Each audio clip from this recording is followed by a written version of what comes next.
conforme a gente faz todo mês. Então, essa é a nossa 12ª capacitação coletiva. As capacitações coletivas, elas são um complemento, né, de todo o programa PIEX, com temas que vão trazer um pouquinho mais do que o técnico consegue trazer, né, principalmente assuntos mais específicos. Então, agora eu vou passar para o Gustavo. Aí o Gustavo faz a apresentaçãozinha e a gente já começa. Olá, boa noite a todos. Sejam todos muito bem-vindos. Essa é a nossa 12ª capacitação coletiva do PIEX de Caxias do Sul, do ano de 2022. Eu sou Gustavo Freire, sou monitor do programa PIEX.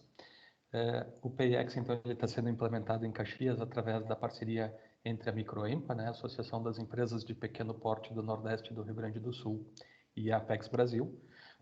Nós temos aí a previsão de atendimento de 155 empresas durante os 30 meses do nosso convênio. Hoje nós já temos 133 empresas aderidas ao programa e 66 empresas já capacitadas, que já estão aí colocando em prática, né, os conhecimentos adquiridos, e já muitas delas já estão exportando, enfim, consolidando suas operações internacionais. Como a Josi comentou, então, todos os meses nós trazemos um especialista, né, em assuntos diversos para complementar as capacitações que são realizadas pelos nossos técnicos, né, especialistas em comércio exterior. E uma vez por mês a gente traz, então, um profissional para tratar de alguns outros assuntos para complementar essa base de conhecimento. Gostaria, antes de passar a palavra para o nosso palestrante de hoje, gostaria de agradecer, né, a todos os palestrantes que já tivemos esse ano. Foi uma jornada aí bem interessante, né, bem instrutiva. Tivemos 12 palestrantes, 12 com o Marco hoje, que trataram aí de diversos assuntos, desde legislação, drawback, logística, né. Foi um ano bem interessante. Para o ano que vem já temos também um calendário de capacitações sendo planejado ali. Temos para janeiro a primeira capacitação. Já gostaria de convidar todos a participarem dessa capacitação. Vai ser no dia 26 de janeiro, às 19 horas, com a chefe da Regional Sul do INPI, a Julieta Ferreira Macedo, que vai tratar então da importância da proteção de marcas para as empresas brasileiras. Daqui a pouquinho eu vou colocar aqui no chat os dados de contato. Então, se alguém tiver alguma dúvida em relação a essa palestra, em relação ao PIEX, ao próprio MicroEx, que é o núcleo de exportadores da Microempa, ou qualquer outro assunto relacionado ao comércio exterior, fique bem à vontade para nos procurar. A gente vai fazer o possível para atender as empresas aí da melhor forma possível. Bom, nós temos visto aí nos últimos anos, né, enfim, especialmente esse ano, diversas situações que têm afetado a economia a nível mundial, enfim, guerras, pandemia, né, taxa de juros, inflação. Tivemos alguns problemas aí de logística, né, disrupção das cadeias logísticas. Enfim, são diversas situações que muitas vezes elas fogem do controle das empresas. Mas, ao mesmo tempo, a gente tem visto, né, diversos avanços no que diz respeito à legislação, à tecnologia, enfim, ao comércio exterior brasileiro, né, que vem apresentando números bastante relevantes. Nós estamos aí com praticamente 30% a mais do que foi exportado, né, na balança comercial do ano passado para esse ano, um aumento aí de praticamente 30%. E cada vez mais a gente tem visto, né, as empresas buscando parceiros no exterior, enfim, clientes, novas oportunidades, novos negócios. E o Brasil ele vem se preparando, né, para, enfim, estar entre uns países aí de primeiro mundo no que diz respeito ao comércio exterior. Temos aí diversos projetos como a CDE, a OMC, enfim. E temos, então, esse programa que é o Operador Econômico Autorizado, que o Marco Aurélio vai nos explicar daqui a pouquinho. E até onde eu entendo, um programa aí realizado pela OMA, né, Organização Mundial de Aduanas, que visa, então, a facilitação do comércio entre os países, né? O OEA, ele vai proporcionar diversos benefícios para as empresas que estão atuando nesse meio, sejam elas aí fabricantes ou exportadores, importadores, transportadores, despachantes, todos os envolvidos aí na cadeia de logística, enfim, do comércio exterior, eles podem ser beneficiados, né, através do programa OEA. Mas, enfim, vamos passar a palavra para quem entende, né, do assunto. Nosso palestrante de hoje, o Marco Aurélio Silva. Vou fazer uma breve apresentaçãozinha aqui. é graduado em Direito pela UX, né? Tem MBA em Gestão Empresarial e Negócios Internacionais pela FGV. Ele também é mestre em Administração pela Federal do Rio Grande do Sul. Tem aí mais de 30 anos de experiência em comércio exterior, legislação aduaneira, processos, logística, transportes, enfim. Despachante aduaneiro também com selo de certificação de seletividade por qualificação profissional da Escola de Administração Fazendária da Receita Federal, professor universitário em cursos de graduação e pós-graduação, e muito importante também ressaltar que é o pai do Bernardo e excelentíssimo marido da excelentíssima Karen, né? Um abraço a todos eles. Marco, fique bem à vontade, a sala é sua. Estamos aqui para ajudar o que for possível.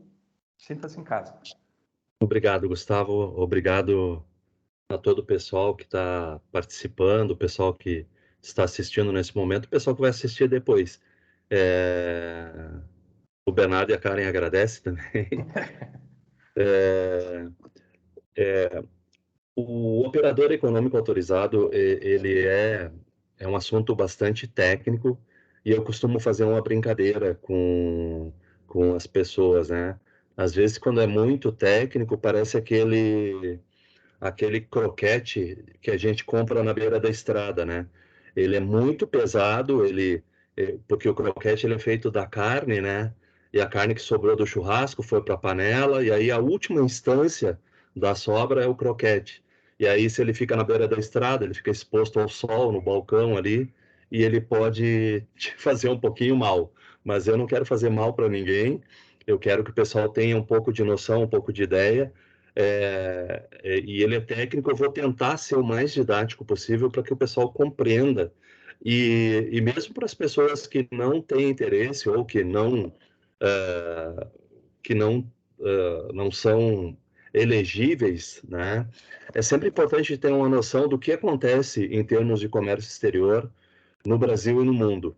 Então, tudo que é novo, tudo que aparece, tudo que surge, a gente tem que saber pelo menos um pouquinho, né? A gente está numa transição de governo agora, algumas coisas novas vão acontecer, e é bom a gente ter noção de como acontecem as coisas, né?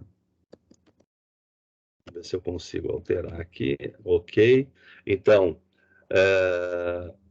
o IA, ele é um programa internacional que ele foi instituído há muitos anos para gerar uma segurança na cadeia logística, e como tudo que acontece envolvendo vários países, há uma certa demora. Essa demora, ela se deve a fatores culturais, a fatores econômicos, fatores geográficos, e por aí vai. E o que acelerou esse processo, fez com que os países entendessem que realmente era necessário? O ataque às Torres Gêmeas no 11 de setembro. Né? Na verdade, o ataque não foi somente às Torres Gêmeas, foi um ataque aos Estados Unidos, tiveram outros alvos, e os Estados Unidos viu que não dependia só dele a segurança na cadeia logística para evitar qualquer situação de risco. E aí os Estados Unidos provocou os outros países e trouxeram de novo o assunto do IA, e aí esse processo foi acelerado, justamente para criar uma segurança na cadeia logística. Então, qual é o objetivo do OIA? O objetivo do OIA é fazer com que todos os entes envolvidos na cadeia logística, seja o transportador, seja o armazém, o depositário, quem movimenta a carga, o exportador e o importador, que eles estejam, que eles promovam uma segurança no processo de cadeia logística.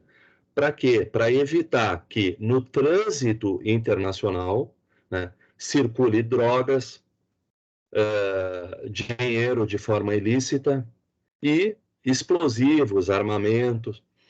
Então, as empresas que se propõem a se certificarem como operador econômico autorizado, essas empresas, elas atingindo todos os níveis e se adequando conforme a legislação, elas ganham um selo, né, que é uma certificação. Para isso tem todo um processo, a gente vai falar um pouquinho disso. E com essa certificação, ela se apresenta para a Receita Federal e, por consequência, a outras receitas do mundo, desde que o Brasil tenha acordo de reciprocidade com outros países, e tem, ela se apresenta como operador de baixo risco.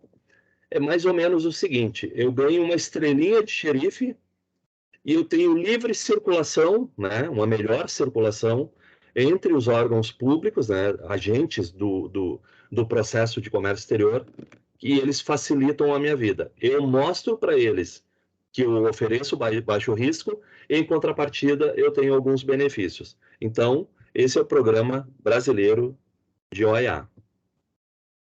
Vou falar um pouquinho do meu currículo, né? É sempre bom de se apresentar. O Gustavo já fez uma apresentação. Eu atualmente sou diretor comercial na Fiance Global Networking, é uma empresa prestadora de serviço na área de comércio exterior. Como o Gustavo falou também, tenho experiência de 30 anos na área de comércio exterior e logística. Sou despachante aduaneiro credenciado pela Receita Federal, graduado em Direito pela UX, tenho MBA em Negócios Internacionais pela Fundação Getúlio Vargas. Eu tenho uma qualificação profissional na Escola Superior de Administração Fazendária, que é onde são formados auditores fiscais da Receita Federal. Eu tenho mestrado internacional pela Universidade Federal do Rio Grande do Sul e eu tenho 2 programas internacionais, um na IADA, em Barcelona, e outro na HEC, em Paris, né, onde eu tive que estudar nesses 2 países. Eu também sou professor universitário, já lecionei na São Judas Tadeu, em Porto Alegre, na FSG, na UniFTech, na FGV, na UX, onde atualmente eu leciono somente cursos de pós-graduação. E eu também sou segundo sargento da reserva do Exército Brasileiro, né? Então, aqui tem alguns selos, né, dos lugares que eu passei. Aí tem uma caveirinha ali do Pelops, que é o Pelotão de Operações Especiais, né, do qual eu fiz parte na época no Exército Brasileiro. Também tem o selo ali, que é o Certificado de Seletividade por Qualificação Profissional. É como se ele fosse um selo de ISO para o despachante aduaneiro. Só tem 50 despachantes em todo o Brasil que tem esse selo. E nós temos mais de 15 mil despachantes. Então, o que é o Programa Brasileiro de Operador Econômico Autorizado? Ele consiste, então, uma certificação que a Receita Federal expede, dá, né, para operadores que oferecem baixo risco e que comprovem, através do cumprimento dos requisitos e critérios deste programa OEA, e, por consequência, tem a concessão de uma série de benefícios que são relacionados a maior agilidade no processo de importação e exportação, ou seja, eu consegui comprovar para a Receita que eu sou um operador de baixo risco, eu atendo os requisitos e critérios do programa, e a Receita Federal, em contrapartida, vai oferecer mais agilidade e mais previsibilidade no meu processo. O que significa isso? Significa o seguinte: eu tenho um processo de importação. Se eu não sou operador econômico, se eu não sou certificado, eu não sei quanto tempo vai demorar na alfândega. Se eu sou certificado, eu tenho certeza que no máximo em 4 horas o meu processo vai ser liberado. Então, com isso, eu tenho uma previsibilidade. Eu consigo fazer uma programação da minha produção baseado na certificação que eu tenho. A legislação que instituiu o operador econômico autorizado no Brasil, e é importante falar para todos que é o seguinte: ele é um programa internacional, mas cada país que se utiliza da certificação, ele tem uma legislação própria, tá? Então, o que regula no Brasil hoje é a Instrução Normativa número 1985, de 2020. Aí a gente pode perguntar o seguinte: pô, se ele é um programa antigo, se ele eclodiu a partir do ataque às Torres Gêmeas, que aconteceu muito antes de 2020, por que a gente tem uma legislação só em 2020? Nós temos uma legislação anterior a 2020, que era de 2015, só que ela foi substituída por essa porque ela trouxe outros elementos novos E a legislação no Brasil ela vai trazendo informações novas e aí ela vai sendo alterada. E antes de 2015, o Brasil ainda estava engatinhando no operador econômico autorizado. Ele já era recipiendário, né? Mas ele ainda não tinha o programa estruturado no Brasil. A partir de 2015, o programa foi estruturado e se começou a divulgar esse programa, e as empresas aí, a partir desse momento, começaram a fazer o pleito. Então, ao pé da letra, o caput da instrução normativa, ela fala o seguinte, o que nós falamos antes. Entende-se por operador econômico autorizado o interveniente nas operações de comércio exterior. Vamos fazer um corte aqui. Comércio exterior, então, se eu sou um transportador e eu retirei uma carga lá no aeroporto que desembaraçou e vou entregar na empresa aqui, eu, como transportador dessa carga, não sou elegível como operador econômico autorizado, porque o processo de comércio exterior, ou seja, da importação, ele encerrou quando a carga desembaraçou lá no aeroporto. Então, essa empresa não pode certificar. Porém, se eu tenho uma carga que chega ou no aeroporto ou no porto de Rio Grande, e essa carga não vai ter o desembaraço efetivo nesse local, que é o recinto primário, ela vai ser deslocada para desembaraço em Caxias do Sul, aí eu preciso de uma transportadora que possa operar como empresa que faz trânsito aduaneiro, e aí, como a carga está saindo de um recinto alfandegado para outro recinto alfandegado sem ter sido desembaraçada, aí essa empresa que está fazendo o transporte, ela faz o transporte de continuidade de uma operação de comércio exterior. Então, essa empresa pode certificar. Se a carga já desembaraçou nesses locais e a transportadora foi tirar para entregar no destino final, essa transportadora não pode certificar, exceto que ela faça as duas operações. Se ela está apenas fazendo um trânsito, ela está tirando a mercadoria de um recinto primário para um recinto secundário, aí essa empresa ela é elegível e ela pode ser certificada. Então, interveniente nas operações de comércio exterior, envolvido na movimentação internacional de mercadorias a qualquer título que demonstre atendimento aos requisitos e critérios exigidos pelo programa OEA. Então, a empresa opera com comércio exterior e ela tem que atender os critérios exigidos e que seja certificados nos termos dessa instrução. O que a gente está lendo aqui é apenas o caput. O restante dessa legislação, dessa instrução normativa, trata de todos os procedimentos para certificar a empresa. Então, os benefícios concedidos pelo programa OEA, eles vão se restringir apenas aos intervenientes certificados no termo dessa instrução normativa. Então, somente as empresas certificadas. Outra empresa coligada ou que tenha relação, não. Para que a gente entenda, o operador econômico autorizado, ele é um modelo moderno de controle aduaneiro, porque ele tem uma série de critérios e processos e procedimentos que tornam os processos de importação e exportação mais seguros para os órgãos intervenientes.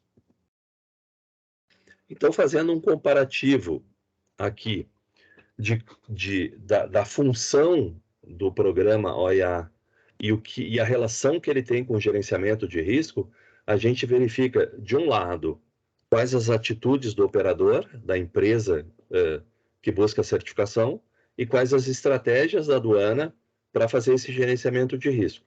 Se o operador decidiu não cumprir norma, procedimentos, não fazer a coisa correta, o papel da Receita é usar a força da lei. Se esse operador, esse interveniente, não quer cumprir, mas vai fazer pressionado, a Receita Federal tem o papel de detectar e de fazer a seleção para verificar quem está fazendo, quando está fazendo e como está fazendo. Agora, se a atitude do operador, ele tenta, mas não obtém sempre sucesso, ou seja, aquela empresa que quer fazer a coisa certa, mas de vez em quando comete uma barbeiragem. Aí a Receita, o papel da Receita é uma assistência técnica. Ela tem o papel de instruir, de orientar, para que a empresa faça a coisa de forma correta. Agora, se a empresa deseja fazer corretamente, ela tem todos os instrumentos para isso, ela se prontificou a fazer isso, aí o papel da Receita é facilitar. Então, a gente inicia do modo menos mais complicado até o modo mais fácil da Receita Federal. Então, se a empresa quer fazer a coisa certa, ela vai ter uma facilitação por parte da Receita Federal. Nós temos o controle transacional e o controle sistêmico, né? No controle sistêmico, o papel é o monitoramento e o programa OEA e auditoria pós-despacho, ou seja, tu tá certificado, faz a coisa de forma correta, a Receita só vai te monitorar depois do despacho aduaneiro. E o controle transacional, ele é o foco no risco irrecuperável. Então, o papel da Receita Federal é despacho e repressão. É o que a gente falou antes. Se tu quer fazer a coisa certa, tu vai ter facilitadores. Se tu não tem intenção de fazer a coisa certa ou não te esforça para que isso aconteça, o papel é de repressão por parte da Receita Federal e dos outros órgãos anuentes que operam no comércio exterior. Então, como a gente falou, o programa OEA no mundo, ele surgiu lá em 1998, começou um bate-papo, né, que ele tratava da parte de conformidade aduaneira, e ele só efetivamente começou a criar corpo em 2001 com a questão da segurança, o ataque das Torres Gêmeas. Em 2005, então, a Organização Mundial das Aduanas instituiu as diretrizes internacionais e em 2014 o Brasil aderiu ao programa e em 2015, como eu falei, foi criada a instrução normativa que regulava e aí começou a efetivamente valer. Hoje, no programa OEA, na modalidade segurança, nós temos 97 programas em operação e 20 em desenvolvimento. Aí são categorias, níveis, facilitadores. E no programa OEA Conformidade, são 33 programas em operação e 4 em desenvolvimento. Acordos de reconhecimento mútuo entre operadores econômicos autorizados. Há hoje 87 acordos bilaterais e 4 multilaterais e 78 em negociação. É uma tendência, né, Marco, isso, os acordos de reconhecimento mútuo, né, até acho que com os Estados Unidos foi assinado mês passado ou 2 meses atrás, né? É bem recente. O Brasil já tinha passado. acordo com outros países e recentemente assinou com os Estados Unidos. E é uma tendência que praticamente não tem volta, né? O programa está baseado em confiança, transparência e cooperação entre as empresas e a Receita, e quem seguir na linha certinho tem os benefícios. Quem não sentir, sente o peso, né, da Receita no seu cangote aí. Só agora eu lembrei que eu vi em algum lugar o pessoal de Santos da Receita terminou a operação padrão que já vinha há mais de um ano, né? E foi hoje ou ontem que saiu essa notícia aí. E Exato. processos estavam demorando até 30 dias para ser liberado. Eu fiquei pensando como faria uma diferença um OEA nesse caso, né? Em vez de 30 dias, aí seria horas para liberar o programa, liberar a mercadoria, né? Exato. Eu tenho um comparativo no final da apresentação e tem um case bem interessante. Nós temos um cliente que está buscando a certificação, e ele é agente de carga, e alguns meses atrás a gente estava conversando com eles, e eles têm um outro cliente que é certificado OEA. E a Receita Federal lá de Novo Hamburgo, em operação padrão, e o processo dele, mesmo sendo OEA, foi parametrizado em canal vermelho. E a Receita deu prioridade para o processo dele, como se fosse um verde, e fez promoveu o desembaraço aduaneiro no mesmo dia que foi registrada a declaração de importação. Então, independente da Receita ter operação padrão ou greve, o tratamento continua sendo diferenciado para a empresa certificada. O Gustavo comentou a questão de que é uma condição que não tem volta, e é verdade isso. Empresas de médio a grande porte, se não tiverem a certificação, elas não vão ter um diferencial. É um diferencial competitivo, econômico e que vai fazer uma grande diferença para essa empresa no cenário internacional e para os seus clientes. Empresas que têm pouco volume em função do custo para fazer a implementação, ainda é plausível que se pense, que se faça um planejamento para o futuro. Mas, num futuro não muito distante, a empresa que não for certificada, ela vai ter alguns problemas. Então, os objetivos do Programa Brasileiro de OEA primeiro, fortalecer a segurança da cadeia logística. Criar níveis de excelência na segurança dos processos de importação e exportação. E mostrar isso para os outros países. E, pasmem, o Brasil é um dos países que tem o melhor programa já desenvolvido. Por incrível que pareça, o Brasil é um dos países que tem o melhor programa já desenvolvido. Já está em nível de excelência. E outro objetivo é estimular o aumento da conformidade em relação à legislação aduaneira. Aqui é importante dizer o seguinte, nós temos 2 tipos de certificação OEA. Uma é modalidade de segurança. Imaginemos o seguinte, um transportador internacional, uma empresa de transporte rodoviário que leve cargas de Caxias do Sul para a Argentina ou que traga do Chile para o Brasil, o que seja. Essa empresa buscou a certificação. Ela é elegível? Sim, porque ela faz transporte internacional. E aí, qual é a modalidade que ela busca? Segurança. Por quê? Dentro daquele caminhão que saiu lá do Chile e está vindo para o Brasil, alguém pode ter colocado drogas, explosivos, produtos químicos, dinheiro no meio da carga.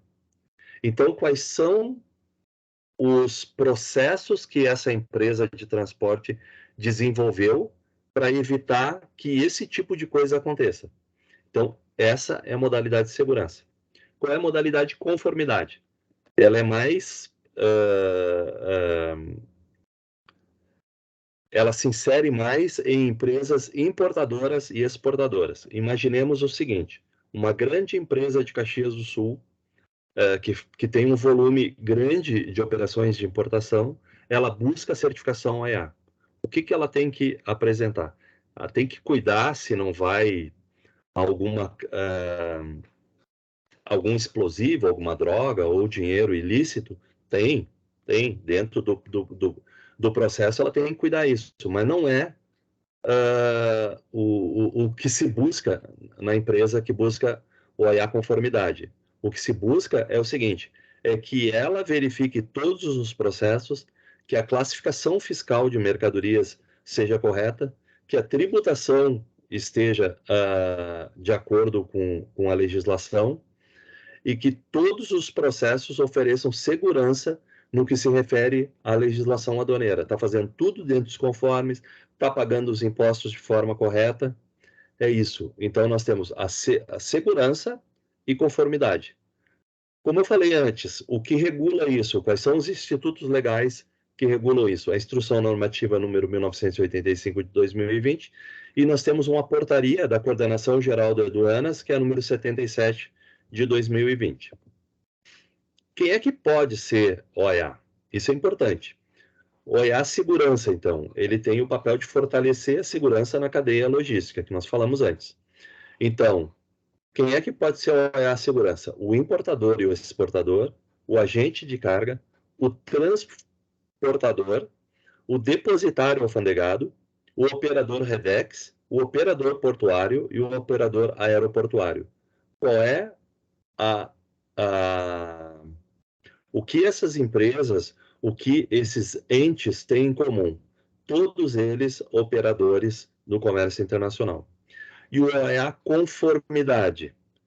é para estimular o aumento da conformidade em relação à legislação aduaneira, como a gente viu no slide anterior, só que daí ele é para importadores e exportadores, que é para conformidade dos processos, para verificar se a empresa está recolhendo os tributos de forma correta, está fazendo a classificação fiscal correta, não está trazendo vidro e colocando plástico, não está trazendo torno vertical de comando numérico e colocando outro tipo de produto.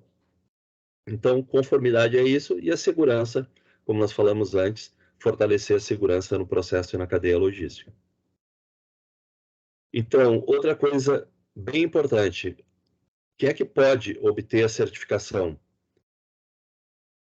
A certificação, ela é dada para o CNPJ da matriz, quando é para o exportador e para o importador, quando ele é 100% exportador, quando é transportador rodoviário e quando é agente de carga. Então, eu sou transportador rodoviário. Aí a minha matriz é em Porto Alegre, uma filial em Caxias, uma filial em Novo Hamburgo, uma filial em São Paulo, uma filial no Rio de Janeiro. A Receita vai dar a certificação para aquele CNPJ raiz, o da matriz, e essa certificação vai se estender para todas as filiais. Ah, mas aí o fiscal vai verificar apenas a matriz? Não, ele vai verificar os processos de todas as unidades. Essa empresa vai ter que se adequar em todos os seus ambientes, em todas as suas unidades. Agora, nós temos uma certificação que ela é dada apenas para o CNPJ do estabelecimento. Essa certificação é para depositário, para operador portuário e aeroportuário e para o operador Redex.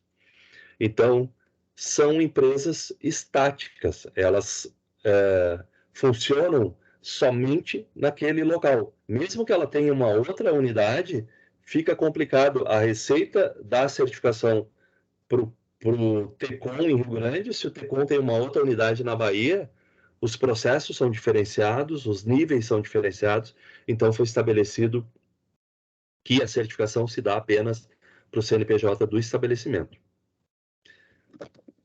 Aqui são dados bem recentes, a última atualização que a Receita Federal liberou foi no dia 30/11, então a gente vê que não temos nem 15 dias aí dessa informação liberada pela Receita Federal.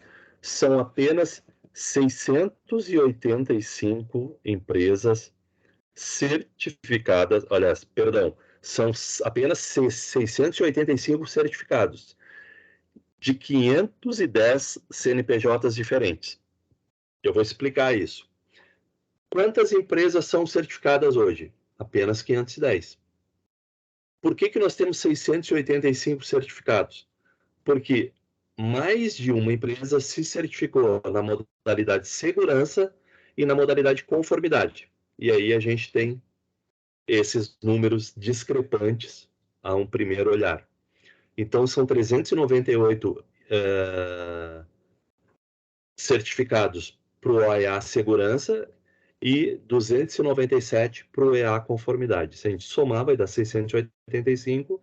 Desses 685 são apenas 510 empresas. E aí a gente imagina o seguinte: quantas empresas importadoras e exportadoras nós temos no Brasil hoje?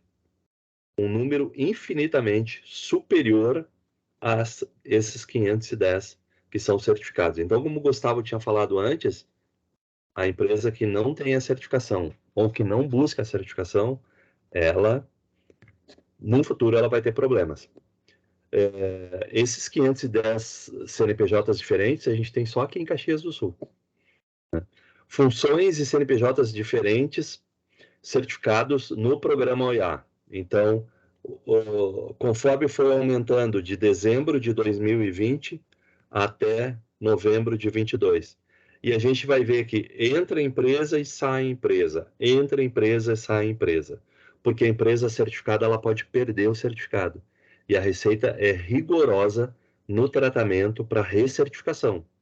E às vezes nem dá tempo da empresa pleitear a recertificação, ela perde o certificado logo depois. Ela se certifica e 3 ou 4 meses depois ela perde a certificação.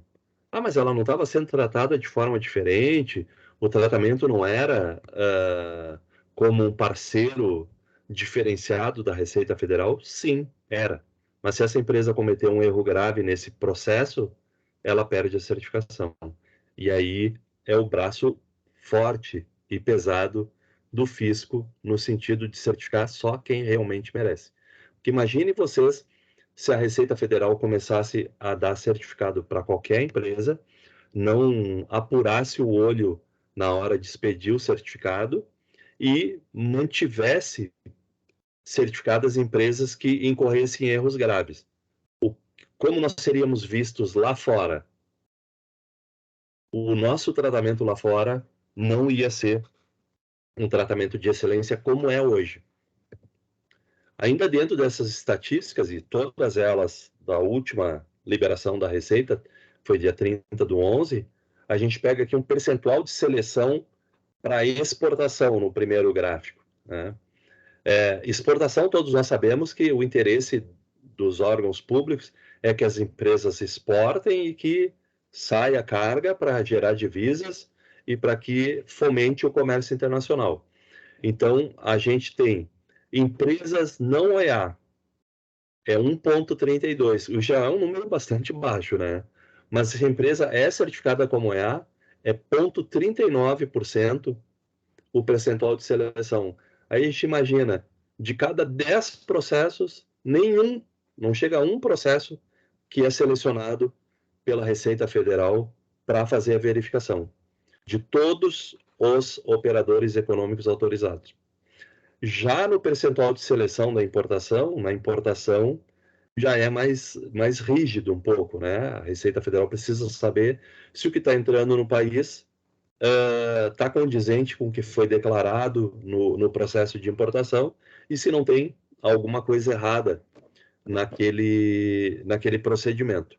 Então, se a empresa não é operadora econômica autorizada, é 3,15% de seleção para verificação. Ou seja, a Receita vai pinçar aquele processo e vai dar uma geral nele. Se a empresa é certificada OEA, é 0,44%. Isso é um número bastante reduzido. E outra, ela entra na seleção, mas ela tem prioridade. Se a gente pegar um processo de importação hoje no Porto de Rio Grande, ele demora mais ou menos uns 15 dias para desembaraçar. Pode desembaraçar em menos tempo? Pode. Mas uma média aí de 10 a 15 dias para ocorrer o desembaraço. A empresa sendo OEA, ele vai selecionar para a conferência, mas ele não vai levar os 15 dias. Ele vai levar um dia. O tempo médio bruto de despacho de importação, em horas e minutos no marítimo. A empresa que não é OEA leva 32 horas e 51 minutos. Isso é o médio. A gente pode ter um que leva 15 dias, outro que leva 2 dias, outro que leva um dia, e aí a gente pega tudo, coloca num bolo, a média geral é 32 horas e 51 minutos. Já quando é OEA, 1 hora e 41 minutos. E eu usei o exemplo do modal marítimo, porque é o mais utilizado, e até para a gente sintetizar a apresentação. No modal marítimo, a gente observa, então, que em novembro de 2022, um tempo médio bruto em horas de declaração de importação no operador econômico autorizado foi de 1 hora e 41 minutos. Já em condições de empresas não certificadas, esse tempo subiu para 32 horas. Aí a gente observa que é uma redução de 95%, quase 96% dentro do processo. Para quem opera no comércio exterior e precisa da mercadoria, isso é uma diferença gritante. No aéreo, para quem não é OEA, 19 horas e 48 minutos. Para quem é OEA, 37 minutos. Foi feito um teste piloto, porque o programa OEA, ele prevê o desembaraço da mercadoria no marítimo sobre águas e no aéreo sobre nuvens. O que significa isso? Eu embarco a minha mercadoria na China, o navio saiu, eu vou ter um tempo de deslocamento dessa carga da China até o Brasil, 45 dias, 48 dias. E eu consigo entrar com o processo quando o navio está no mar. E eu consigo promover o desembaraço da carga antes do navio chegar. Quando a carga chega, eu só tiro o container, boto no caminhão e vou entregar. Ah, mas a Receita não vai olhar? A princípio, não. Ela vai selecionar uma vez que outra para dar um flagrante, para verificar se a empresa não está fazendo nada de errado. Mas, a princípio, aquilo ali é um parceiro confiável, não vai precisar ter o tratamento que os outros têm. E aí foi feito um projeto piloto, quando decidiram fazer o despacho sobre nuvens. Aí a empresa, eles fizeram a cronometragem, quando a aeronave aterrissou no aeroporto Salgado Filho, ligaram o cronômetro. Aí até tirar a carga, separar o João do Pedro, da Maria, chamar a Receita para fazer o desembaraço, entrar com o processo, colocar num caminhão, levar e entregar. A carga estava indo para a região metropolitana de Porto Alegre, não era nem Porto Alegre. E o cronômetro desligou quando abriu a porta do caminhão na doca para entregar a mercadoria. Da aterrissagem do navio à abertura do compartimento foram 4 horas. Isso, alguns anos atrás, era impossível acontecer. Então, para a gente ver que o benefício de ser certificado OEA, ele é bastante interessante. Então, o tempo, o cenário é o mesmo do anterior, claro, os tempos menores, porque o aéreo ele é mais ágil, e a gente teve uma redução aí de 98,46% no tempo. Quais os benefícios do programa OEA, então? Agilidade, como eu falei, o exemplo da chegada do avião é um. A previsibilidade, se eu sei que o avião vai chegar em 4 horas, eu vou ter carga, eu tenho uma previsão. Eu sei quando eu vou colocar meu produto na produção. Se é um produto para revenda, eu já posso colocar no ponto de venda e vou faturar com isso. Eu não estou perdendo tempo. Eu tenho um menor custo na operação, porque essa carga não vai ficar parada no recinto alfandegado, então eu pago menos tempo de armazenagem, ou até nem pago, dependendo do processo, a gente vai falar um pouquinho depois. E eu tenho serviços mais elaborados, mais estruturados para poder me atender.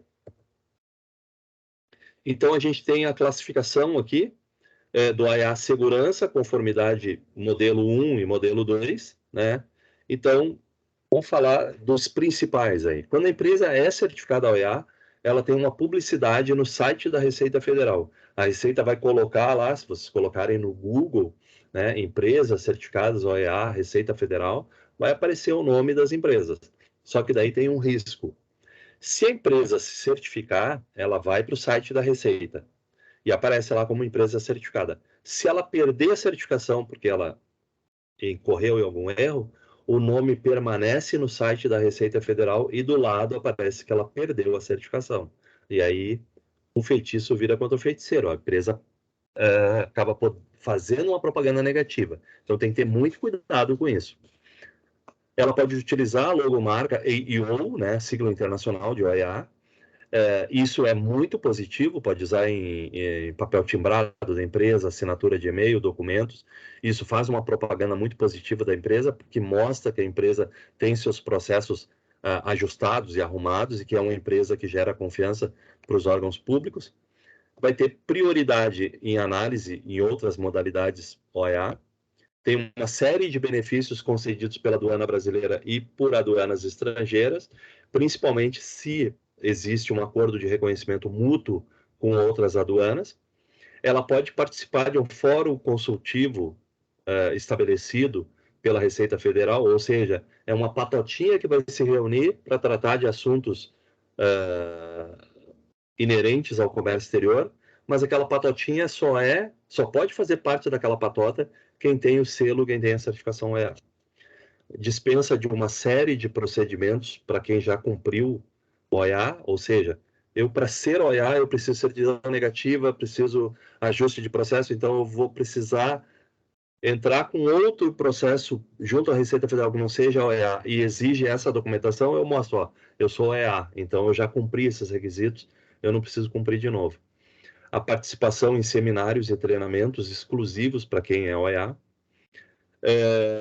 Aqui na parte de segurança, parametrização imediata da declaração de exportação, agora a declaração única de exportação, vai ter um reduzido percentual de canal de conferência, prioridade de conferência das declarações selecionadas, mais abaixo para quem é conformidade. Quando a gente precisa de uma resposta, eu tenho dúvida com relação a uma classificação fiscal, e eu não consegui com o meu pessoal de engenharia isso, eu posso solicitar essa classificação para a Receita Federal. Para quem não é OEA, isso demora alguns meses. Tem uma instrução normativa que regula isso. Para quem é OEA, é em até 40 dias. Parece muito tempo, mas quem não é OEA espera muito mais do que isso. Quando tem uma importação de um produto que é admissão temporária, que eu vou utilizar economicamente esse bem, eu tenho dispensa de garantia na questão do recolhimento dos tributos federais. Aqui tem uma questão importante que é carga pátio por 24 horas no modal aéreo, as cargas diretas. Significa o seguinte: quando eu sou operador econômico autorizado, eu tenho certeza que eu vou fazer o desembaraço no mesmo dia, eu entro com o processo de carga pátio, o meu percentual de armazenagem ou ele reduz ou ele não incide, dependendo do local onde vai ocorrer o desembaraço. Para o aéreo, ele reduz significativamente. E significativamente é significativamente mesmo. E no marítimo, ele não incide. Eu entro com o processo de carga pátio, a carga desce o container desce da morada do navio, não há incidência de armazenagem. Então, uma redução bastante considerável. Parametrização imediata da declaração de importação, o que significa isso? Se eu não sou OEA, e eu vou fazer o desembaraço de uma carga de importação num recinto alfandegado que a parametrização só tem uma parametrização às 4 horas da tarde, eu só consigo enxergar para qual canal foi selecionada essa carga a partir das 4 horas, se eu registrei antes. Se eu sou OEA, eu posso registrar 8 horas da manhã, 9, 9, 5, 9, 10, 11 e 1, e ele vai, na hora que eu registro, ele já me dá o canal de conferência. A parametrização imediata, então, das DIs, um reduzido percentual de seleção para canal de conferência. Tem gente falando, quem é OEA não tem canal de conferência, só dá verde. Não, tá? De vez em quando a Receita coloca, o robozinho da Receita Federal coloca num canal de parametrização para saber se a empresa está fazendo as coisas de acordo. Ali nós temos também o despacho sobre águas, né? Daí a portaria COANA 85 estabeleceu isso. Então, nós temos os benefícios de caráter geral, só para segurança e para conformidade. A gente tem um resumo, então, dos benefícios. Eu vou ter agilidade no desembaraço, isso, por consequência, eu vou ter uma redução no custo. Eu vou ter uma redução de incidência de canais diferente de verde, ou seja, a Receita vai tratar com menos rigor o meu processo. Eu vou ter uma melhor relação com a Receita, porque eu sou tratado como um parceiro seguro. Eu tenho uma redução significativa na burocracia. O diferimento do pagamento dos tributos, isso está previsto para o ano que vem. Talvez não entre no primeiro semestre, talvez para o segundo semestre. O que significa isso? Quem for operador econômico autorizado, certificado pela Receita Federal, na modalidade conformidade, no momento que eu for fazer o registro da declaração de importação, eu não preciso pagar os tributos como os outros têm que pagar. Eu faço o lançamento e eu pago isso de forma diferida, de acordo com o meu livro contábil. Isso pode acontecer em até mais de 40 dias. Então, imagine o seguinte, eu estou importando celulares. E aí o meu celular chegou na segunda-feira no aeroporto. E eu já consegui promover o desembaraço porque eu sou OEA. Na segunda-feira, à tarde, ou na terça-feira pela manhã, eu já estou com o celular no ponto de venda. E eu já estou vendendo. E eu só vou pagar o tributo daquele celular que eu já vendi, já recebi o valor, algum tempo depois. Imagina o quão bom isso é.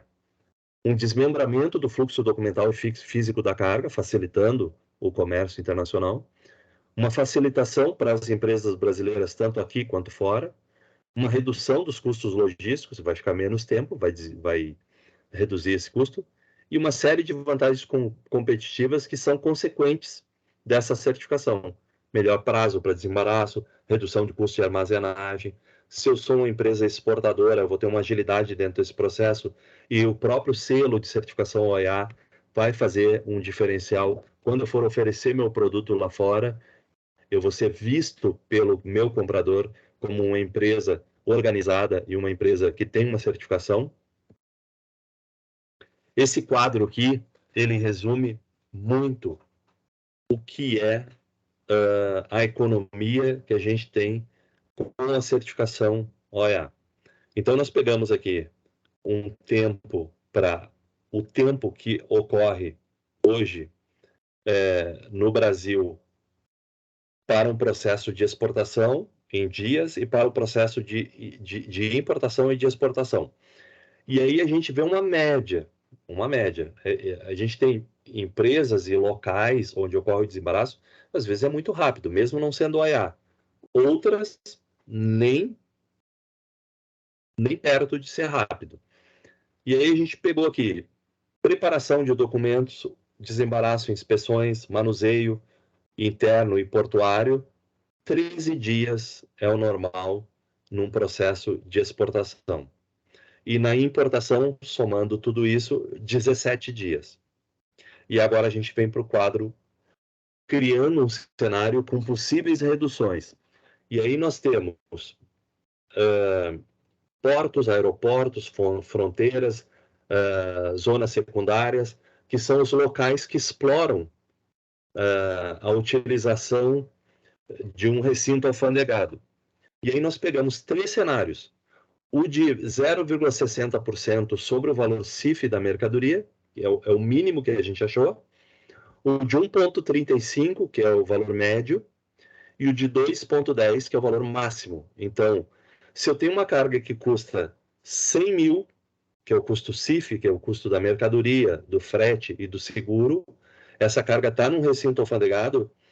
Se a empresa não é OEA e eu estou desembaraçando no local que cobra menos, que é 0,60, eu vou ter as despesas finais em 2.400. Se eu sou OEA, eu reduzo o desembaraço aduaneiro de 4 dias para 1, e esse 100 mil, que era 0,60, em vez de 2.400, eu vou pagar R$600. Eu tenho um ganho por importação de 1,80. Já no cenário do valor médio, para o não OEA de 100 mil para 1,35, o não OEA ia pagar 5.400 de armazenagem e o OEA 1.300. Aí já muda para 4,05% o ganho por importação. Agora, no cenário com a taxa maior, que é 2,10%, eu tenho uma mercadoria com o mesmo valor de 100 mil e eu entro num recinto alfandegado que eu tenho que pagar 2,10, tirando 4 dias para 1 dia de desembaraço no processo de importação, eu caio de 8.400 para 2.100. 6,30% de ganho por importação. Se a gente pegar uma empresa do porte do grupo Randon, por exemplo, que tem um volume de importação grande, e a gente somar todos os processos de importação da Randon, dentro desse cenário aqui de 2,10 com valor CIF de 100, o quão significativo vai ser essa redução. E se eu imaginar que o valor CIF deles não é 100 mil, é muito maior do que isso, a redução vai ser muito mais significativa. Então, e isso é exclusivo de quem é certificado OEA. Se a empresa não é certificada OEA, ela não tem condições de fazer o desembaraço nesse tempo. Então, os benefícios que eu tinha falado, dentro desses benefícios tem o de reconhecimento mútuo, né? Acordos aqui já assinados pelo Brasil, com o Uruguai, com a China, com o Mercosul, com a Bolívia, com o Peru, com o México, com a Colômbia. Os que estavam em negociação, os Estados Unidos já assinou, e nós temos acordos que o Brasil assina como indivíduo único, e o Brasil também assina dentro do bloco do Mercosul. Então, esses são os acordos de reconhecimento mútuo. Aqui, os acordos de reconhecimento mútuo com demais países, fazendo um cenário aí do nosso globo. Outra coisa interessante, dentro do OIA, existe o programa para o OIA integrado. Ou seja, a gente está vendo aqui os órgãos intervenientes no comércio internacional. Ministério da Agricultura, Exército, a Agência Nacional de Aviação Civil, Anvisa, Inmetro, a Secretaria de Comércio Exterior. A gente vê que em outubro de 2018 entrou o OIA Agro para as empresas importadoras de produtos perecíveis, de frutas, de carne, o que for. Aí ela já tem uma parceria com a Receita Federal e com o Ministério da Agricultura, que fez a adequação. Quais são os benefícios que essa empresa tem, então? Um menor percentual de inspeções, aí já não estou mais falando de Receita Federal, estou falando dos outros órgãos, eles vão dar prioridade, porque eles vão saber que essa empresa oferece baixo risco. Prioridade de análise, vai ter um ponto de contato, ou seja, eu vou ter um fiscal para chamar de meu, eu posso ligar, ô João, eu estou com um problema, eu quero tirar uma dúvida, esse fiscal vai ser o teu ponto de contato dentro desse órgão. E um processo mais simplificado de licenciamento para importação. As autorizações serão mais rápidas e com menos burocracia. Como é que ocorre, então, o processo de certificação para as empresas? Quais são os passos, né? A gente tem que verificar se a empresa cumpre os requisitos de admissibilidade, ela vai ter que juntar algumas informações para fornecer e para verificar junto à Receita se ela atende os critérios de elegibilidade, a gente vai ver cada um deles, e alguns critérios específicos de segurança ou conformidade, e depois a validação em loco por parte do órgão público, que é a Receita Federal. E aí é preenchido um questionário de autoavaliação para entender se a empresa cumpre essas etapas. Então, a gente abre o portal do Siscomex, tem lá o portal o questionário de autoavaliação, e eu vou verificar, eu vou fazer uma análise de admissibilidade, a validação dos processos, um relatório final e autorização, que é através de um ato declaratório executivo, que vai acontecer por parte da Receita Federal. O processo de validação, a Receita vai fazer um agendamento, tem uma fase preparatória, que é verificar toda a documentação, se está tudo ok, e através desse agendamento, a Receita poderá fazer uma validação remota, que em função da pandemia, da Covid-19, a Receita começou a fazer uma validação remota, mas existe previsão de fazer agora já em loco. Quais são então os requisitos de admissibilidade? A empresa tem que ter pelo menos o domicílio tributário eletrônico, que é o DTE, toda empresa que opera com comércio exterior tem que ter, a escrituração contábil digital, regularidade com fisco, ou seja, certidões negativas, tudo em dia, a inscrição no CNPJ e recolhimento dos tributos federais há mais de 24 meses. Então, se eu constituir empresa hoje e amanhã eu quero entrar com processo, não pode. 1 ano, não pode. 1 ano e 11 meses, não pode. Tem que esperar ter 2 anos de existência. Atividade passível de certificação por, no mínimo, 24 meses. O que significa isso? A empresa pode ter 10 anos, mas eu quero me certificar como agente de carga, por exemplo. E eu só comecei a atuar como agente de carga há 6 meses. Eu não posso me certificar. Eu tenho que esperar ter 2 anos naquela atividade para poder pleitear. Inexistência de indeferimento nos últimos 6 meses. Se eu entrei com pedido e a Receita indeferiu, eu tenho um pênalti. Eu tenho que ficar 6 meses de molho para poder entrar com pedido novo. Senão eu entro com pedido, indeferido, daí 2 dias depois eu entro de novo, indeferido, aí eu fico atrapalhando o trabalho da Receita. Então ela dá um pênalti, te coloca no banco lá, e só depois de 6 meses de novo. E aí com olho vivo e faro fino. aos recintos e transportadores autorização para operar na função requerida. Então, eles têm que ser autorizados, tem que estar publicado no Diário Oficial, que eles podem operar como recinto ou transportador. Os requisitos de elegibilidade. Então, tem que ter um histórico de cumprimento da legislação aduaneira, não pode estar sempre tendo problema com o fisco. Tem que ter um processo amarrado de gestão da informação. A empresa tem que ter solvência financeira. Tem que ter uma política de recursos humanos para verificar quem entra, quem sai, se não entrou um bandido, se não sai uma pessoa que levou informações e por aí vai. O gerenciamento de riscos aduaneiros dentro dos processos internos. A segurança, uma segurança da carga, é verificar se está cuidando, se está verificando se dentro do meu processo, da minha carga, não está sendo carregado nenhum um produto ilícito. Um controle de acesso físico. Né? Eu já tive empresa que eu cheguei na portaria, eu quero falar com o João. Aí, o senhor pode passar. O cara não perguntou meu nome, não pediu documento de identidade.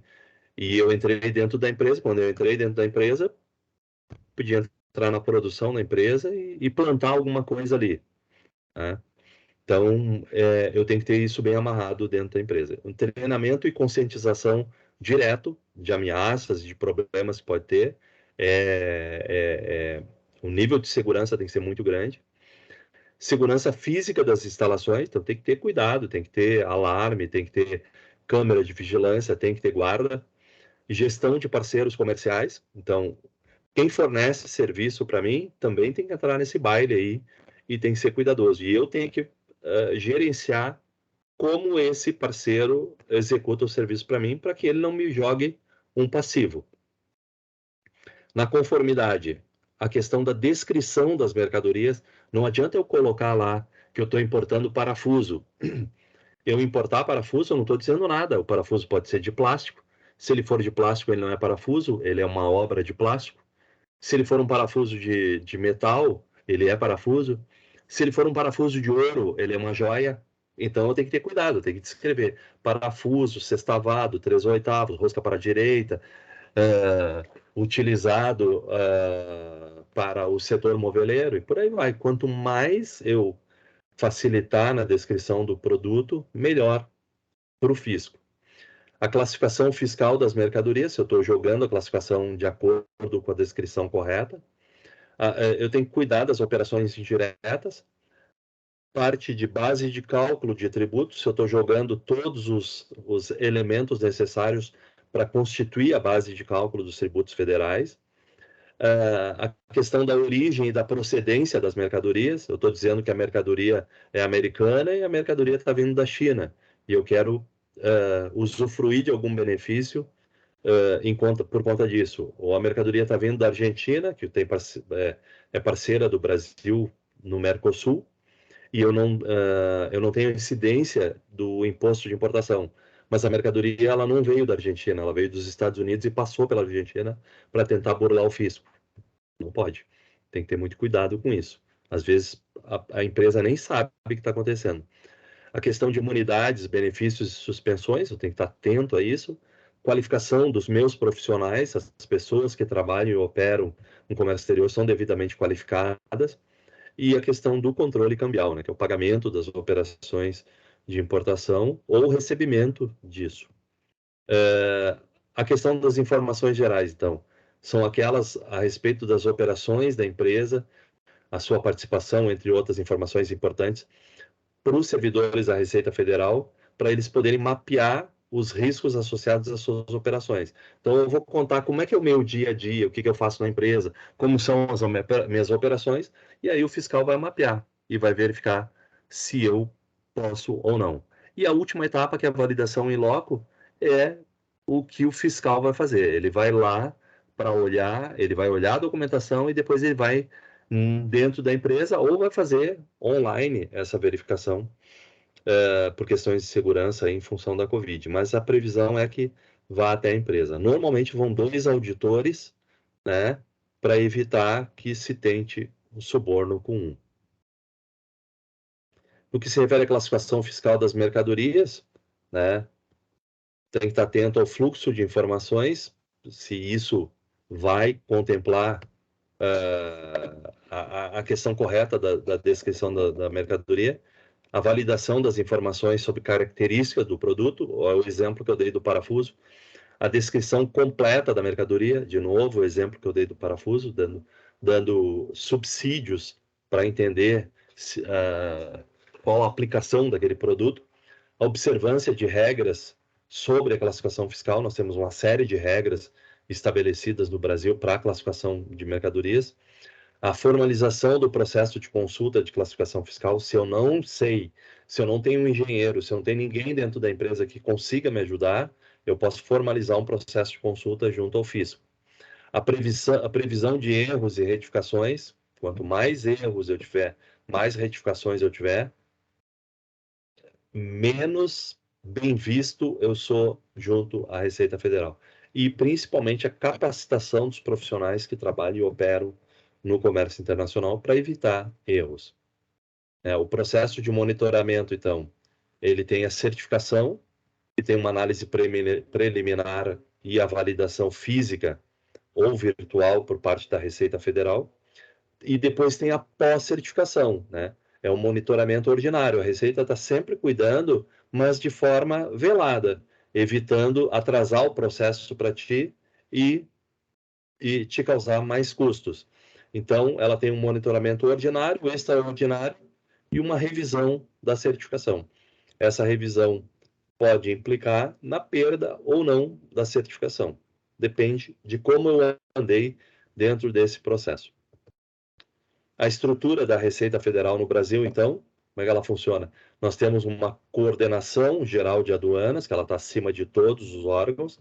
Temos um centro do operador econômico autorizado, está instituído lá no artigo 155 da norma, né, onde tem as cabeças pensantes da Receita Federal, tem uma equipe de gerenciamento e monitoramento dos acordos de reconhecimento mútuo, uma gerência de habilitação e monitoramento, que é o pessoal que cuida de quem vai certificar, e uma gerência de comunicação do programa OEA. E é muito boa essa equipe de comunicação, porque eles promovem eventos, cursos, palestras, que é para fazer com que as empresas realmente entendam que é importante ser certificado.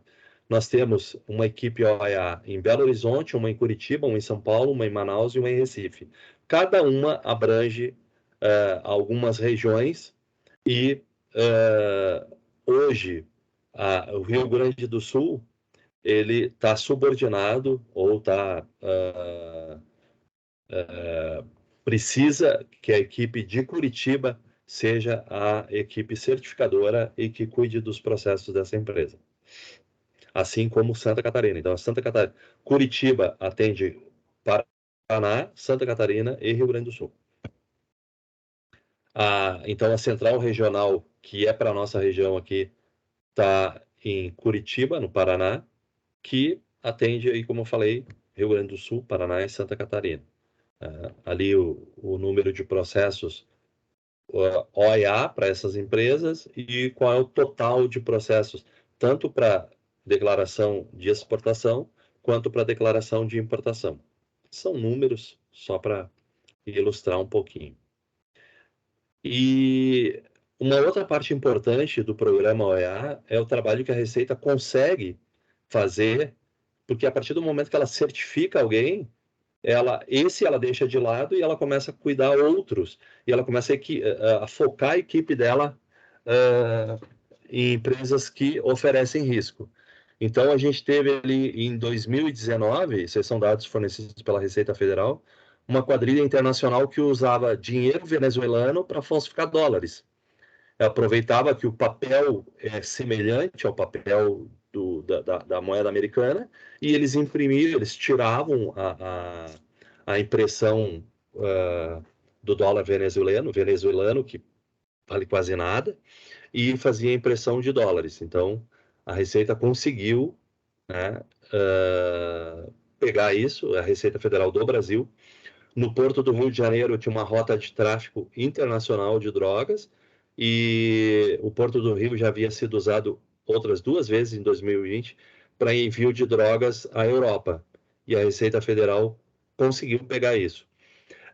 Numa parceria da Receita Federal do Brasil com a Receita Federal da Holanda, a Receita Federal descobriu aqui que estavam colocando drogas no casco do navio, por baixo, no mar.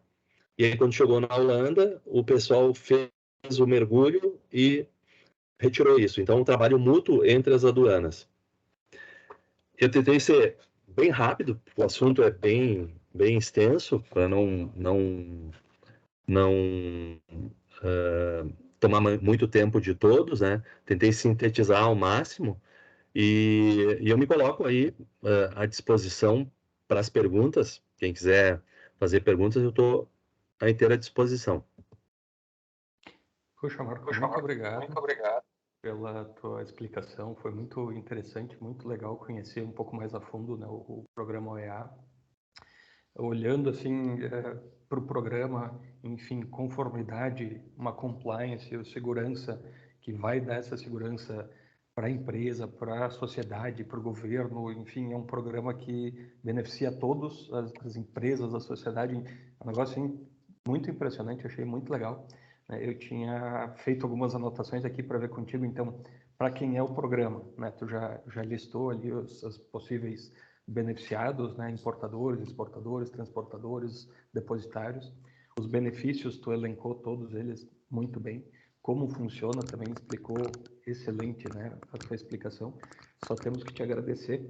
E eu só fiquei com uma dúvida agora, né? Porque eu dei uma pesquisadinha rápida na internet aqui, dados do ano passado. Nós teríamos em torno aí de 70 mil, 75 mil empresas que importam e exportam. E nós temos hoje 500 empresas certificadas. O que tu acha, na tua opinião, assim, por que tem tão pouca adesão a esse programa? Porque olhando os requisitos básicos que tu botou ali, né, que a empresa precisa ter para ser certificada, no meu, quero crer, assim, no meu ponto de vista ingênuo, todas as empresas mais ou menos estariam cumprindo aqueles requisitos necessários. Então, eu não consigo entender por que tem tão pouca empresa certificada, né, com tantos benefícios que traria para a empresa. Tu tem alguma opinião assim a respeito desse número baixo? Sim. Uma empresa que quer certificar, ela pode fazer isso sozinha, tá? Mas eu sempre falo o seguinte: quando não é o teu core business, tu contrata alguém que sabe fazer. E aí entra o papel da consultoria, que é o que a gente faz. Isso tem um custo. E não é baixo o valor, é um investimento, não é um custo, é um investimento. E muitas empresas não estão preparadas para esse investimento. Esse é um ponto, né? Mas também é aquele equilíbrio que tu faz. O quanto eu estou investindo, o quanto eu vou ter de retorno. E a segunda, são 2 pontos. O primeiro é esse, que é o investimento para se adequar, né? É bom que tu contrate um profissional que já faça isso, que trabalhe com isso, para poder organizar os seus processos. Então, isso tem um custo. É o primeiro problema. E o segundo é o seguinte: a partir do momento que eu me prontifico a me tornar um parceiro da Receita Federal, eu tenho que ser o parceiro da Receita Federal. Eu não vou ser fiscalizado durante o processo de importação, mas eu tenho um monitoramento contínuo. Eu estou em constante observação por parte do fisco. Então, a empresa que faz uma operação de importação e de vez em quando ainda quer fazer alguma coisa, se utilizar de algum dispositivo para burlar o fisco, essa empresa pode até passar 1, 2 vezes, mas se ela não tem muitos processos de importação, pode passar batido. O fisco não é um povo, não tem como atender a todos os lugares. Mas a partir do momento que eu me prontifico, eu digo, não, eu vou me tornar um parceiro da Receita. O que eu estou fazendo? Eu estou abrindo meus livros, eu estou abrindo o meu sistema, e a Receita Federal, quando quiser, no momento que ela quiser, ela entra na minha empresa e verifica o que eu estou fazendo. Então, ela não vai... O papel da Receita, para quem é certificado, não é cuidar o que eu estou fazendo no processo de importação, e sim o que eu estou fazendo na compra do meu produto lá fora, no trâmite alfandegário, depois quando eu entreguei, depois quando eu vendi, quando eu estoquei, Como ela vai ter acesso aos meus registros, ela vai saber se eu coloquei 10 e vendi 11, alguma coisa está errada. Se eu coloquei 10 e vendi 9, alguma coisa está errada. Então, eu estou muito mais sujeito ao fisco do que eu estaria se eu não fosse certificado. Mas eu não tenho o tratamento diferenciado que a empresa que é certificada tem. Então, quais são as premissas para eu ser certificado? Que eu tenha um processo correto, que eu faça tudo direitinho dentro da empresa e que eu não tenha medo de ser revistado. Eu costumo brincar com as pessoas assim, quando a Receita te dá a certificação, é como se tu tivesse uma blitz na rua e quando eu passasse nessa blitz, a Receita enxergasse a estrelinha de xerife que eu ganhei. Aí o policial da blitz enxergou aquela estrela e disse, pode passar, Marco. Mas eu passo todos os dias ali. Ele pode passar. Mas ele tem um fiscal que está sentado no banco lá da empresa que eu trabalho, um fiscal que está sentado lá no banco da faculdade que eu estudo, quer dizer, de forma figurativa, um fiscal virtual, né? E aí eu tenho o cara que não é certificado, ele vai passar por essa blitz, e quando ele passar por essa blitz, a Receita vai ver, ou a polícia, se a gente usar o exemplo da polícia, vai ver que esse cara não tem aquela estrelinha. Eu vou parar esse cara, eu vou revistar ele, eu vou pedir os documentos, eu vou enxergar que ele tem uma bolsa, daquela bolsa, eu vou abrir o que tem dentro da bolsa e vou fazer uma verificação mais detalhada disso. Mas a empresa que é certificada, ela não deixa de ser fiscalizada. Muito pelo contrário, ela é mais fiscalizada. Só que aonde tranca o processo, aonde trunca e aonde ela perde o dinheiro, ela vai ter um tratamento diferenciado, ela vai ter um facilitador por conta do órgão fiscalizador. Então, duas coisas que pesam. Primeiro, o investimento, que isso não é argumentação para quem gostaria de se certificar. E o segundo é o medo de ficar exposto para o fisco, mais exposto para o fisco. Mais ou menos o pessoal tá quietinho lá, me deixa quieto, não quero nem ser visto e fica assim. É aquilo, quem não é visto não é lembrado. Mas tu vê ali só na questão de custos, cara, de armazenagem, é uma redução tão forte, né? Todos os outros benefícios, além eu acho um negócio tão estranho ter tão pouca gente ainda, né? 500 e poucas empresas, só de importadores e exportadores, 70 mil empresas. Então é um negócio ainda, né, o pessoal tá meio receoso de abrir os livros e tudo mais, mas o futuro é esse, né? É bem isso. É bem isso. E a gente vê, pegando o exemplo de Caxias do Sul, tem empresas grandes aqui em Caxias do Sul que... E tem empresa que pensa assim, ó, não tenho maturidade suficiente ainda para pedir a certificação. Eu preciso arrumar minha casa antes. E tem gestor de empresa que tem consciência de que ele não tem os processos arrumados, não tem a organização que precisaria. E aí, em vez de entrar com pedido sabendo que pode ter um indeferimento, ele evita. E tem o contrário. Eu tive uma reunião com um diretor de uma empresa do setor hospitalar que ele disse: eu quero fazer o processo não para me certificar, para arrumar os procedimentos dentro da minha casa. A certificação é uma consequência do que a gente vai fazer. Porque a base, a estrutura basilar da certificação OEA é a ISO 37001. Então, é procedimento, é processo, é organização. Então, esse diretor da empresa, ele disse, eu quero me organizar. A certificação é só consequência disso. Para mim, é só um resultado positivo, mas eu quero arrumar. Porque eu sei que eu quero que isso seja contínuo. Legal, Marco. Eu acho que tu conseguiu passar todas as informações importantes aí para o pessoal entender um pouquinho melhor, né? Depois, se tu puder nos disponibilizar a tua apresentação, a gente encaminha para Sim, eu te o mando. pessoal que participou aí. Tem teus contatos lá também, né? Se o pessoal precisar. E só tenho que te agradecer aqui, Marco. Muito obrigado pela tua disponibilidade, foi muito legal. Não sei se mais alguém gostaria de fazer alguma pergunta. Uma chance aí que nós vamos liberar o nosso palestrante para ir comer, jantar com a família daqui a pouco, né?